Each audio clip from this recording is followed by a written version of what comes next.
Reçu par Nicolas Sarkozy aujourd'hui. Tout à l'heure. Les 5 secrétaires généraux des syndicats, oui, à 15h30, il veut nous consulter sur préparation des réunions internationales à venir. Alors les syndicats ont quelque chose à dire sur la réforme du capitalisme financier?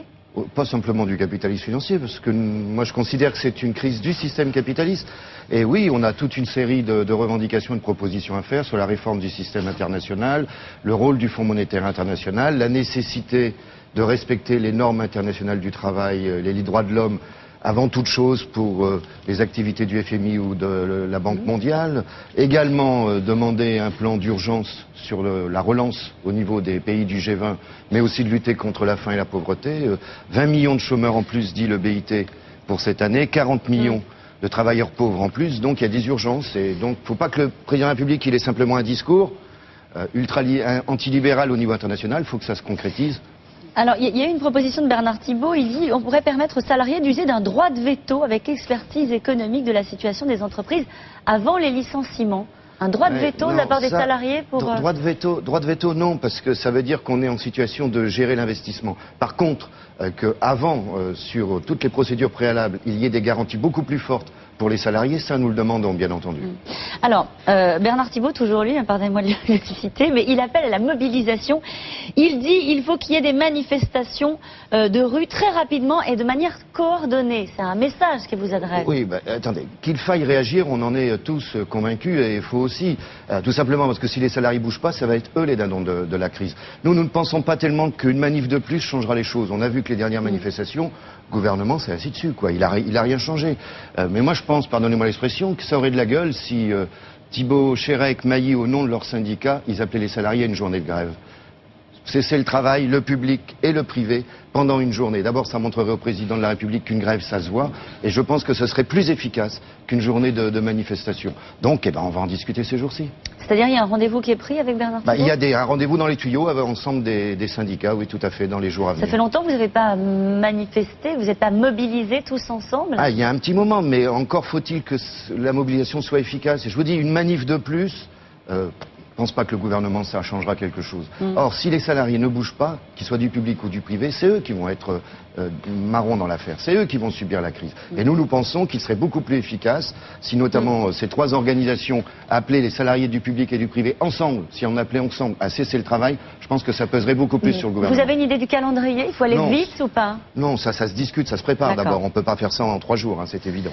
Alors, le débat du week-end, les retraites, la retraite à 70 ans, donc une possibilité offerte par un amendement qui a été voté pour l'instant à l'Assemblée nationale, qui n'a pas encore été voté au Sénat.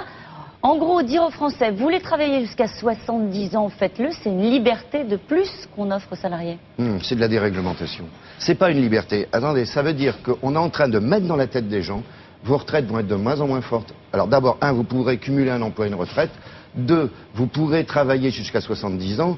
Alors même si dans l'immédiat ça ne remet pas en cause, moi je connais l'étape suivante. L'étape suivante, ça va être notamment les femmes, parce qu'elles sont plus concernées que les hommes, qui à 65 ans aujourd'hui n'ont pas toutes les années nécessaires. Aujourd'hui à 65 ans, elles partent avec une retraite à taux plein, sans décote. Et demain on leur dira, écoutez, continuez à travailler. Vous pouvez travailler si vous voulez le faire, c'est ça l'idée. C'est ce que dit le gouvernement, ça repose sur la volonté. Ça c'est du pipeau, c'est comme le travail le dimanche, c'est volontaire. C'est pas vrai, discuter avec des gens qui travaillent dans les magasins, bien souvent c'est pas volontaire, ils n'ont pas le choix. Donc qu'est-ce que vous demandez aujourd'hui au gouvernement sur ce point-là précis, de clarifier leur position? Oui, à la fois qu'ils clarifient, et puis je ne pense pas que dans la situation dans laquelle on est de crise sociale, c'était un élément urgent de parler de ces choses-là. Regardez bien tous les signes sociaux envoyés depuis 3 semaines à mois, c'est vous allez travailler plus, c'est travailler le dimanche, c'est pouvoir travailler pendant 5 ans de plus, aucun signe positif. Il n'y a aucun signe positif du côté du gouvernement. Est-ce que cette solution-là, ça ne peut pas être une solution au problème du financement du régime général de retraite? Non, écoutez, pour maintenir à 40 ans, dans le public et dans le privé, il fallait 4 milliards d'euros.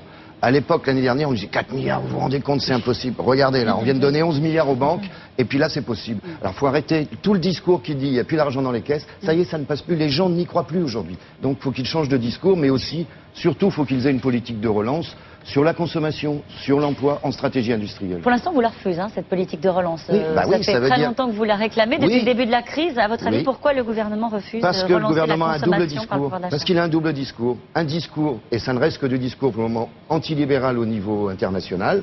Il faut en finir avec la dictature des marchés. Et au niveau national, on continue à faire de l'ultralibéralisme et de la déréglementation. Ça s'appelle le grand écart. Alors, la Poste, Caroline?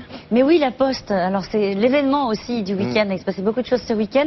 Henri Guénaud dit il n'est plus question pour l'instant, dans la situation où nous nous trouvons, d'ouvrir le capital de la Poste. Puis il donne le sentiment de revenir sur cette déclaration. Qu'est-ce que vous avez compris, vous, de la déclaration du conseiller du président de la République? J'ai compris la première déclaration d'Henri Guénaud qu'il était sincère. Je pense que c'est fondamentalement ce qu'il pense, parce que je le connais, il est attaché au service public, puis il a dû se faire taper sur les doigts derrière, et il a sûrement dû faire un petit rectificatif. Donc on en est où là aujourd'hui? Écoutez, j'en sais rien. Pour le moment, apparemment, officiellement, d'après le ministre, le calendrier n'est pas changé. Donc il y a une commission qui travaille en ce moment. Attendez, ce serait vraiment une provocation si au moment où l'État doit aider les banques, on allait privatiser la Poste, ou un mouvement de privatisation de la Poste et de la Banque Postale. Ce serait vraiment une provocation. Je crois qu'on a autre chose à faire que de privatiser la Poste. Merci. Merci à vous. Beaucoup Jean-Claude Mailly.